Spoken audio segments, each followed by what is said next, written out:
आपका वापस स्वागत है। मैं Vivek Bindra, founder and CEO बड़ा बिजनेस .com। आज मैं एक सन्यासी के विषय में बात करूंगा। वीडियो थोड़ा अलग होगा, आज डिफरेंट होगा। सन्यासी के जीवन से पावरफुल बिजनेस लेसन्स। ये एक अलग ही सन्यासी है। हिल डिवाइन ग्रेस अभय चरणारविंद भक्ति वेदांत स्वामी श्रील प्रभुपाद।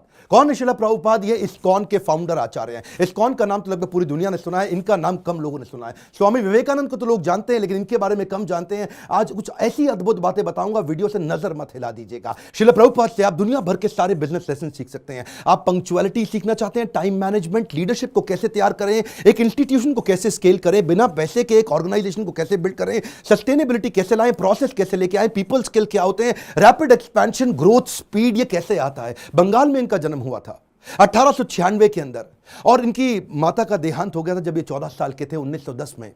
ये स्कॉटिश चर्च कॉलेज गए थे। यूरोपियन लेड एजुकेशन थी, शुरू से ही बहुत तेज थे। अंग्रेजी में इन्होंने पढ़ाई करी, लेकिन इन्होंने डिप्लोमा या डिग्री जो भी थी ब्रिटिश को रिस्पॉन्ड करते वक्त इन्होंने इंडिपेंडेंस मूवमेंट पर उसको लेने से अस्वीकार कर दिया। गांधी के नॉन कोऑपरेशन मूवमेंट में ये बहुत बड़े कॉन्ट्रीब्यूटर रहे। ये कोई शुरू से सन्यासी नहीं थे। प्रयागराज इलाहाबाद में इनका खुद का फार्मेसी का बिजनेस था, पर 1922 में जब अपने गुरु से मिले, इनके गुरु इनको देख के पहचान गए कि श्रील प्रभुपाद की अंग्रेजी तो इतनी अच्छी है कि जब ये अंग्रेजी में बोलेंगे तो अंग्रेज भी डिक्शनरी खोल करके उस समय समझेंगे कि अंग्रेजी में बोल क्या रहे हैं।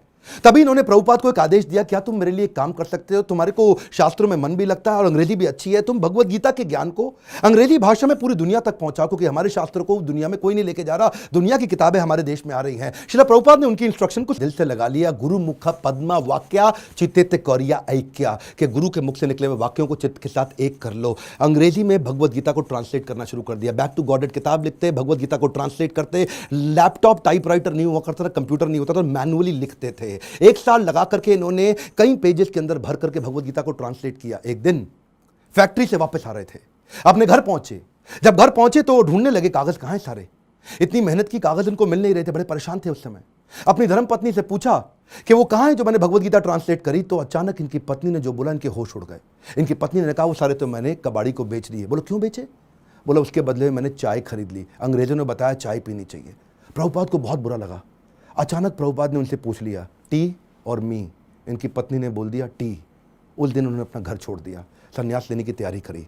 वहां से जाकर के इन्होंने फिर से भगवत गीता लिखनी शुरू करी। बाद में ये वृंदावन चले गए, कई साल वृंदावन रहे, भगवत गीता लिखी, उसकी तैयारी करी। ये पहले से जानते थे कि दुनिया का नंबर 1 देश अमेरिका और अमेरिका का नंबर 1 शहर न्यूयॉर्क, तो मैं शुरुआत न्यूयॉर्क से ही करूंगा। थोड़ा इमेजिन करिए, 70 साल का किसी बूढ़े व्यक्ति का चित्र लेके आइए अपने मन में। 70 साल की उम्र में 32 दिन की जहाज की लंबी यात्रा, जिसमें रास्ते में इनको 2 बार हार्ट अटैक आ गया। कुछ केवल साथ में $7 लेके कुछ किताबें लेकर निकल पड़े। वहां कोई इनको जानता नहीं था। ये जानते थे कि मैं अकेला हूं और मैं सब कुछ नहीं कर सकता। मैं सब कुछ नहीं कर सकता इसका मतलब ये थोड़ी कि मैं कुछ भी नहीं कर सकता। मैं सब कुछ नहीं कर सकता इसका मतलब यह नहीं कि मैं कुछ भी नहीं कर सकता, क्योंकि मैं कुछ कर सकता हूं तो मैं कुछ कर लूंगा, और कुछ कुछ कर करके मैं सब कुछ भी कर दूंगा। और वो हिम्मत लेकर के निकल पड़े। वहां पहुंचे टॉम्स्किन स्क्वायर पार्क न्यूयॉर्क के अंदर। उन दिनों वियतनामीज और यूएस का वॉर चल रहा था, जिसके कारण वहां बहुत हिप्पीज आ गए थे। हिप्पीज वो हुआ करते थे जो सड़क पर लेट करके इलिसिट सेक्स करना, नशा करना, वहीं पर नंगे लेटे रहना, 2-2, 4-4, 6-6 महीने तक नहाना नहीं। हिप्पीज ने एक्चुअली डिफाई कर दिया अमेरिका को। अमेरिकन सरकार परेशान थी कि ये लोग अपना घर छोड़ चुके हैं, पूरी तरह स्वतंत्र हो चुके हैं और कुछ भी कर रहे हैं। इन्होंने सोचा क्यों ना इन्हीं के साथ शुरुआत किया जाए। सबसे डिफिकल्ट मैन पावर को उन्होंने कल्टीमेट करने का कोशिश किया, उनको डायरेक्शन दिया ताकि मैं कमिटमेंट ले सकूं। धीरे धीरे उनके लिए कीर्तन करना शुरू कर दिया। इनका रूल क्या था? करेक्शन नहीं, मेडिटेशन। एक बार मेडिटेशन करा के इनको करेक्शन दूंगा बाद में, पहले मेडिटेशन बाद में करेक्शन। और वहां जो हिप्पी हुआ करते थे वो उनकी सुनते नहीं थे, बेइज्जती करते थे, इनके ऊपर सिगरेट का धुआं फेंक देते थे, इनको टॉयलेट की लंबी लाइन में पीछे धक्का मार के खड़ा कर देते थे, इनका सामान चोरी कर लेते थे, इनकी बेइज्जती करते थे। पर प्रभुपाद उनके लिए फिर भी भोजन बनाते थे, उनको सुबह शाम भगवत गीता पे कथा सुनाया करते थे, उनके साथ बैठ के कीर्तन करते थे। उनको धीरे धीरे मजा आने लगा। प्रभुपाद ने एक दिन उनसे पूछा, तुम नशा क्यों करते हो? तो बोले, सर मेरे को ना, I want to stay high. मैं नशा क्यों करता हूं? मुझको अच्छा लगता है, I want to stay high. तो प्रभुपाद ने कहा, मैं तुमको ऐसा नशा दूंगा which will keep you high forever. उन्होंने बोला, ऐसा नशा है आपके पास? बोले, वो कौन सा नशा है? बोले, हरिनाम का नशा है। मैं तुमको हरि नाम लेना सिखाऊंगा, मैं तुम्हें भगवत गीता पढ़ना सिखाऊंगा। अगर तुम कृष्ण के आदेशों को समझ गए तो वो सबसे ऊंचा नशा है। जिसको वो नशा लग गया आध्यात्मिक जीवन का, तो भौतिक जीवन के नशे उसके सामने बहुत छोटे पड़ जाएंगे। धीरे धीरे लोगों ने उनकी बात सुननी शुरू करी। ये लोग अपना घर बार पहले ही छोड़ चुके थे। प्रभुपाद को समझ में आ गया ऐसी मैन पावर जिसका कहीं दुनिया में अटैचमेंट नहीं, उनको कल्टीवेट कर गया तो ये मेरे मूवमेंट को पूरी दुनिया में फैला सकेंगे। ये अंग्रेज है और अंग्रेजों की बात पूरी दुनिया जानती है, इसीलिए हंट द राइनोसरस अगर शिकार करना है तो गेंडे का शिकार करो। प्रभुपाद ने सबसे कठिन मुद्दा उठाया और उसके बाद अमेरिका की सरकार भी प्रभुपाद को धन्यवाद करती थी कि तुमने ऐसे लोगों को नशा छुड़वा दिया। वो सारे हिप्पी हैप्पी बन गए। क्या कमॉन, दोबारा सुनिए, हिप्पीज को हैप्पी बना दिया इन्होंने। कैसे हैप्पी बनाया? उनको गुलाब जामुन बना बना के अपने हाथ से खिलाते थे, उनको कथा सुनाते थे और धीरे धीरे उनका हृदय में परिवर्तन आया। और वहीं से प्रभुपाद ने, ये लीडर्स ऑफ लीडिंग लीडर थे प्रभुपाद, मेरी बात सुनिए, एम्पावर करते थे, लीडर्स ऑफ लीडिंग लीडर। इतना विश्वास डाला उनमें, इतना ट्रस्ट डाला उनमें कि उनको बोला यहां से तुम मेरे सारे शिष्य बन चुके हो। 10,000 शिष्य उन्होंने बनाए धीरे धीरे करके यूएस के अंदर। 2 को उन्होंने भेजा यूरोप में, 2 को भेजा अफ्रीका, फिर 2 को ऑस्ट्रेलिया, फिर 2 को रशिया, फिर 2 को इंडिया। ऐसा करते करते उन्होंने सब जगह लोगों को अलग अलग भेजा और बोला अब इस भगवत गीता को तुम लेके जाओ। मैंने तुमको सिखाया, अब तुम दूसरों को सिखाओ। 1965 से 1977 तक लगभग 11-12 साल इन्होंने पूरी तरह अपने आप को झोंक दिया। पैसे की कमी थी इनके पास, सोचा पैसा नहीं है तो अगरबत्ती, पूजा में काम आने वाली अगरबत्ती का बिजनेस इन्होंने अपने शिष्य को करना समझाया। लगभग 3 सालों के अंदर $1 मिलियन का रेवेन्यू आना शुरू हो गया अगरबत्ती के बिजनेस से। किताबें इन्होंने तेजी से लिखनी शुरू कर दी। 5.5 करोड़ किताबें इन्होंने इस दौरान पूरी दुनिया के अंदर बांटी। किताबें बेच करके कुछ फंड रेज किया जिससे इन्होंने मंदिर बनाने का प्रयास किया। अपने शिष्यों को समझाया, उनको सिखाया। वो किताबों को 25 भाषाओं में पूरी दुनिया के अंदर ट्रांसलेट किया। उन दिनों क्या हुआ, सब लोग, अंग्रेज लोग पूरी दुनिया में इनको देख रहे थे। ये कौन इंडियन सन्यासी आया है जिसने भगवत गीता, कृष्ण अर्जुन, जिसकी कोई जानकारी नहीं किसी को, लेकिन गोरे काले हर धर्म के लोग सीखने लग गए। ये रिलीजन से आगे लेकर के चले गए। इन्होंने कहा रिलीजन नहीं, मैं स्पिरिचुअलिटी की बात कर रहा हूं। उसी दौरान एक रिपोर्टर इनके पास आया, बोला Swami ji, India has a factory of producing God. Every weekend a God comes from India and says that I will make you God, start funding me, come on. तो स्वामी जी हैरान हो गए। बोला Swami ji, are you also God? क्या स्वामी जी तुम भी भगवान हो? तो प्रभुपाद ने बोला नहीं नहीं, मैं भगवान नहीं हूं, मैं भगवान का नौकर हूं। तो वो हैरान हो गया। पहली बार कोई ऐसा व्यक्ति आया हिंदुस्तान से जो बोला मैं भगवान नहीं हूं, भगवान का नौकर हूं। तो प्रभुपाद ने बोला नहीं, मुझसे गलती हो गई, मैं भगवान का नौकर भी नहीं हूं, मैं भगवान का नौकर बनने का प्रयास कर रहा हूं। I am all a servant of God, but it is for you to recognize. सारे अमेरिका के अंदर अखबारों में छप गया कि पहली बारी कोई ऐसा इंडियन आया जो बताता है I am trying to become servant of God, I am not God. उन्हीं दिनों हेनरी फोर्ड के पोते एल्फ्रेड फोर्ड इनसे मिलने के लिए आए।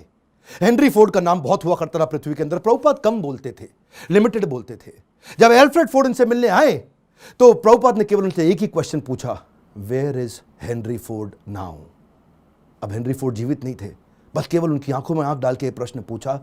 एल्फ्रेड फोर्ड उसी समय घबरा गए। उनको समझ आ गया कि ये जीवन किसी के लिए नहीं है, कोई नहीं बचने वाला यहाँ पे। और उसी दिन उन्होंने प्रभुपाद को सरेंडर कर दिया और उनसे कहा मुझे भी भगवत गीता सिखाइए। ये ऐसे संत सन्यासी है जिनके कारण आज पूरी दुनिया के अंदर सैकड़ों हजारों ऐसे मंदिर बने जहां भगवत गीता पढ़ाई जा रही है, सिखाई जा रही है। पाकिस्तान जहां कुछ भी हो रहा हो, लेकिन आज भी इस्कॉन के 12 मंदिर है पाकिस्तान में जहां रोज शाम को भगवत गीता पे कथा की जाती है। ये बड़ा अनइमेजिनेबल था कि कुछ ही सालों के अंदर इन्होंने 6 महाद्वीप, 6 कॉन्टिनेंट के अंदर 108 मंदिर बना दिए। ये तब किया जब वेंचर कैपिटल नहीं था, कोई एंजल फंड नहीं था, प्राइवेट इक्विटी नहीं था, कोई आईपीओ नहीं निकाला, कोई बैंक लोन नहीं है, कंप्लीटली बूटस्ट्रैप्ड, सैलरी देने का पैसा नहीं है, लाइफ टाइम वॉलंटियर्स इकट्ठे किए। 10,000 उन दिनों इन्होंने अपने शिष्यों को लेटर पे लिख लिख के बात किया। इमेजिन करिए, कम्युनिकेशन बहुत स्लो था। मैं सोचता हूं कई बार अगर प्रभुपाद आज होते ना तो भगवत गीता इंडिया की राष्ट्र पुस्तक नहीं होती, पूरे विश्व के अंदर होती। इतनी स्पीड थी प्रभुपाद की। उस समय जब अपने शिष्यों से बात करते थे तो न्यूयॉर्क से साउथ अफ्रीका चिट्ठी भेजते थे। वो चिट्ठी में प्रश्न पूछता था, जवाब देते थे, फिर चिट्ठी वापस आती थी, फिर उसका उत्तर देते थे।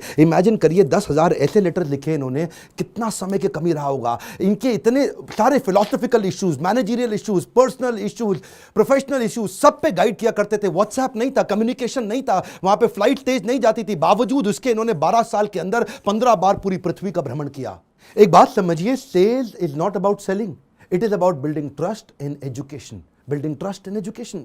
विश्वास बढ़ाओ, एजुकेट करो, विश्वास बढ़ाओ, एजुकेट करो। दुनिया भर में इतना विश्वास बढ़ा दिया, एजुकेशन बढ़ा दिया भगवत गीता के बारे में कि बीटल्स, जो उस समय बहुत फेमस हुआ करता था, बीटल्स के जॉर्ज हैरिसन ने अपना 70 एकड़ का फार्म वॉटफोर्ड में लंदन के नजदीक इनको डोनेट कर दिया। वो इनका शिष्य बन गया और अपने रॉकस्टार गानों के साथ साथ कीर्तन करने लग गया, हरे कृष्णा। उन्हीं दिनों प्रभुपाद जी साथ साथ इतनी किताबें लिखना चाहते थे, जानते थे मैं बूढ़ा हो गया हूं, सारी चीजें लिख के चला जाऊं ताकि लोग उसको आसानी से फॉलो कर सकें। उन्होंने खुद से लिखना बंद कर दिया, डिक्टाफोन ले लिया। डिक्टाफोन जानते क्या होता है? उस पर ये रिकॉर्ड करते थे और चलते चलते रिकॉर्ड करते थे, बैठे बैठे रिकॉर्ड करते थे। 24 घंटे में से 22 घंटा सेवा करते थे, 2 घंटा आराम करते थे। अनइमेजिनेबल है, मैं थोड़ा आपको बता रहा हूं फिर से, इसको मत मिस करिएगा। 24 में से दुनिया जानती है प्रभुपाद 22 घंटा सेवा करते थे, 2 घंटा रात को 10 से 12 तक आराम करते थे, रात को 12 से सुबह 4 बजे तक किताबें ट्रांसलेट किया करते थे, क्योंकि इनके गुरु का आदेश था किताबें ट्रांसलेट कर करके रिकॉर्ड करते थे उसको, जानते थे मैं लिखूंगा टाइप करूंगा टाइम लगेगा, शिष्यों को बोलते थे तुम रिकॉर्डिंग को सुनो उसको टाइप करो। उसी समय टेक्नोलॉजी का इस्तेमाल करते थे। डिक्टाफोन के बाद माइक्रोफोन आया, माइक्रोफोन पे करने लगे। सुबह की साधना करते, मंदिर में मंगल आरती करने के बाद, जब करने के बाद जब बाहर वॉक करने निकलते 1 घंटा वॉक करते, शिष्य को साथ में लेते, उस समय फिर से ट्रांसलेट करते, शिष्य माइक पकड़ के चलते रहते, ये मॉर्निंग वॉक पे फिर से ट्रांसलेट करते। जानते थे इनके पास समय कम था। प्रभुपाद ने अपने 12 साल के अंदर वो काम किया जो कि बिल्कुल अकल्पनीय है। इसमें मैं आपको एक बात सिखाना चाहता हूं, इसको बोलते हैं EFA, elephantine focused advantage. Elephantine focused advantage, इसको बोलते हैं अव्यर्थ कालत्वम।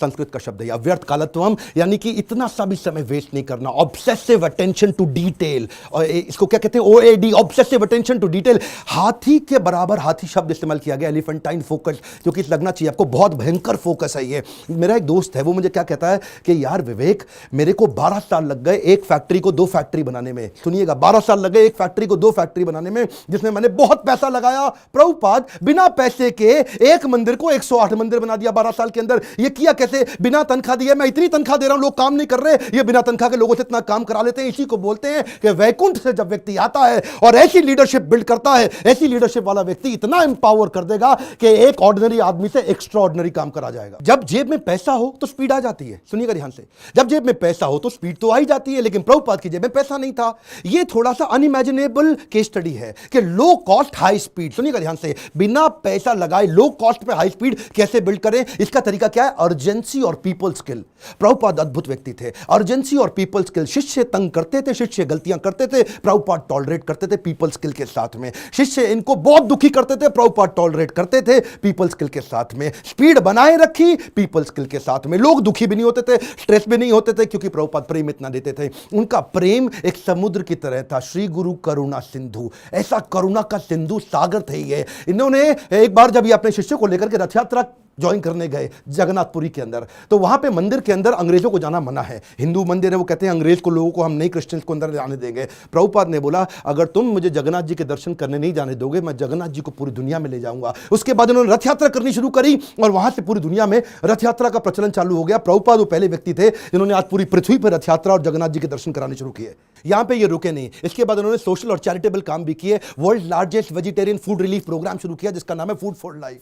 संडे फीस्ट, ये दुनिया भर के अंदर हजारों मंदिरों के अंदर रोज शाम को हजारों लोगों को फ्री में खाना बढ़ता है। इंडिया में मिड डे मील की स्कीम को एक्वायर कर लिया उन्होंने, सरकार की स्कीम को इस्कॉन ने। क्या किया आज आपको जान के हैरानी होगी, बुद्धि चकरा जाएगी। 14 लाख गरीब बच्चों को रोज मिड डे मील का भोजन आज इस्कॉन अपने मंदिर से बना करके भेजता है। Can you imagine? 14 लाख बच्चों को कभी अपने आप को पॉपुलराइज नहीं किया, कभी अपनी इन्होंने गाथा नहीं गाई, कभी अपने आप को भगवान नहीं बताया, कभी अपने आप को अपनी तारीफ नहीं करी, अपनी सेवाओं को आगे रखा और बिना प्रमोशन के किसी को कभी प्रमोट नहीं किया। जानते हैं अमेरिका के अंदर भी आपको तो मालूम है स्टीव जॉब्स का स्टैनफोर्ड यूनिवर्सिटी का वो लेक्चर, जहां पे उसने खुद ही माना था कि मैं रोज, मेरे पास पैसा नहीं हुआ करता था, एक खाना खाने के लिए एक बार का 7 मील पैदल चल के हरे कृष्णा मूवमेंट पे फ्री का खाना खा के आया करता था। I would walk the 7 miles across town every Sunday night to get one good meal a week at the Hare Krishna temple. वैसे एक बात बताऊं, सुषमा स्वराज बोल बोल के थक गई थी कि भगवत गीता को राष्ट्रीय पुस्तक घोषित कर दो, श्रीमद् भगवत गीता को राष्ट्रीय पुस्तक घोषित किया जाए। आज ये प्रभुपाद के चलते न्यू जर्सी की सेटन हॉल यूनिवर्सिटी के अंदर भगवत गीता को कंपलसरी कर दिया। हरे कृष्णा मूवमेंट से भगवत गीता को लेके कैम्ब्रिज इंटरनेशनल यूनिवर्सिटी यूके के अंदर 2020 से वहां पे भी किताबें कंपलसरी कर दी कि भगवत गीता सिखानी चाहिए। क्यों? क्योंकि ये आपको वैल्यूज देंगी, मोरालिटी देंगी, कैरेक्टर देंगी, एथिक्स देंगी, प्रिंसिपल देंगे, ताकि आप एक इंसान को मजबूत बना सको। बहरहाल उनके पास समय कम था। 1977 में जब वो शरीर छोड़ने वाले थे, उनका वजन आधा हो चुका था, इतने पतले, इतने कमजोर हो चुके थे कि उनके शरीर पे स्किन बची नहीं, हड्डियां और नसें बची थी। जब डॉक्टर भी मिलना आता था ना, उसकी भी बुद्धि चकरा जाती थी कि मैं कैसे दबाऊं, कहीं ऐसे नसों से हड्डी में लुक चुप के दर्द ना होने लग जाए इनको। शिष्य लोग आसपास देखते थे डॉक्टर का मुंह कितना इंच खुला हुआ है, ऐसा ऐसा। डॉक्टर हैरान होता था, इंच नापते थे ऐसा कि ये कैसा व्यक्ति कर रहे हैं ये। इस समय कॉन्शियसनेस को बिल्ड करना पॉसिबल ही नहीं है। प्रभुपाद के सारे ऑर्गन्स काम करना बंद कर चुके थे, उनकी उम्र बहुत ज्यादा हो चुकी थी, लेकिन उस समय डेथ बेड पे, क्षमा चाहता हूं गलत शब्द यूज कर रहा हूं, ऐसे लोगों की कभी डेथ नहीं होती, लेकिन उस समय उस बिस्तरे पे भी लेट करके प्रभुपाद शरीर छोड़ने से पहले भी ट्रांसलेट कर रहे हैं भागवतम को कि मेरे जाने से पहले मैं अपने गुरु के आदेश को पूरा करके जाऊं। अद्भुत। डॉक्टर बोला संभव ही नहीं है, ये बिल्कुल पॉसिबल नहीं है। So, if we have the chance of association with devotees, जानते हैं ये प्रभुपाद ऐसे व्यक्ति थे, जाने से पहले इन्होंने पूरा मैनेजमेंट मैनकॉम, कॉर्पोरेट्स के अंदर ना मैनकॉम होता है, मैनकॉम का मतलब क्या है, मैनेजमेंट कमिटी। तो प्रभुपाद चाहते थे मैं इसको फैमिली रन बिजनेस की तरह ना चलाऊं, इसको इतना प्रोफेशनल कर दूं जैसे बड़े कॉर्पोरेट्स होते हैं वो फैमिली की तरह नहीं चलते, प्रोफेशनल तरीके से चलते हैं। उन्होंने एक मैनेजमेंट कमिटी बनाई, 12 लोगों की लीडरशिप तैयार करी, बोला जो भी डिसीजन होगा, जो भी पॉलिसी होगी, ये 12 लोग मिलकर के करेंगे ताकि कभी भी करप्शन ना लेकर के आए। जब भी अकेले का खुद का बिजनेस होता है तभी करप्शन आता है। कई ऐसे गुरुजी हैं जिनके बेटे भी अपने आप गुरु बन जाते हैं, उनके बेटे भी अपने आप गुरु बन जाते हैं। यहां पे केवल काबिल व्यक्ति को गुरु बनाया जाता है, यहां पे गुरु को नहीं प्रमोट किया जाता, यहां भगवत गीता को प्रमोट किया जाता है। एकर्स ऑफ एकर्स प्रॉपर्टी बना ली प्रभुपाद ने, लेकिन अपने बच्चों के नाम पे एक प्रॉपर्टी नहीं करके गए, सब कुछ सोसाइटी के नाम पे कर दिया। प्रभुपाद कहते थे कि बिलीफ स्पिरिचुअल होगा और बिहेवियर प्रोफेशनल होगा। सिस्टम सुनिए, कम ऑन, बिलीफ स्पिरिचुअल होगा और बिहेवियर प्रोफेशनल होगा। वो क्या कहते थे, प्रिंसिपल ग्लोबल है, ग्लोबल प्रिंसिपल पूरी दुनिया में एक जैसे होंगे लेकिन रिसोर्सेज लोकल होंगे। अगर आपको पैसा चाहिए तो लोकल जगह से रेज करो, लोकल जगह पे खर्च करो। पैसा ना इस देश से उस देश जाएगा, ना उस देश से इस देश आएगा। प्रिंसिपल ग्लोबल होंगे और खर्चा रिसोर्सेज लोकल होंगे। यही मैं आपको बताना चाहता हूं, अगर इस प्रकार की लीडरशिप आप बिल्ड कर सके तो आपको जिंदगी के अंदर इसके लिए लीडरशिप क्वालिटी चाहिए, और वही मैं सिखाता हूं अपने प्रोग्राम्स के अंदर। इसको बोलते हैं लीडर, जिससे आप सारे स्पिरिचुअल भी और बिजनेस भी सारे लेसन एक साल ले सकते हो। रियल लीडरशिप वीडियो को डाउनलोड व्हाट्सएप पे करके पूरे देश में पहुंचाइए। स्वामी विवेकानंद को जानते हैं, श्रील प्रभुपाद को भी पहुंचाएंगे पूरी दुनिया के अंदर। भारत रत्न मिलना चाहिए ऐसे व्यक्ति को, ये मेरी आपसे प्रार्थना है। बहुत सीरियस हूं मैं आज, मैं अपने दिल से बोल रहा हूं। आज इनका जन्मदिन है, आज सारे व्हाट्सएप ग्रुप में, सारे फेसबुक ग्रुप में, अपने यूट्यूब चैनल पे इस वीडियो को निकाल के अपलोड करिए, पूरी दुनिया में पहुंचाइए। प्रभुपाद जी के बारे में पता चलना चाहिए। और अगर आपको वीडियो कहीं से मिला है, चैनल सब्सक्राइब करके बेल आइकॉन हिट करिए ताकि ऐसे वीडियो आपसे मिस ना हो सके। मेरे साथ जुड़े रहने के लिए, हर बार वापस आने के लिए आप सबका दिल से धन्यवाद।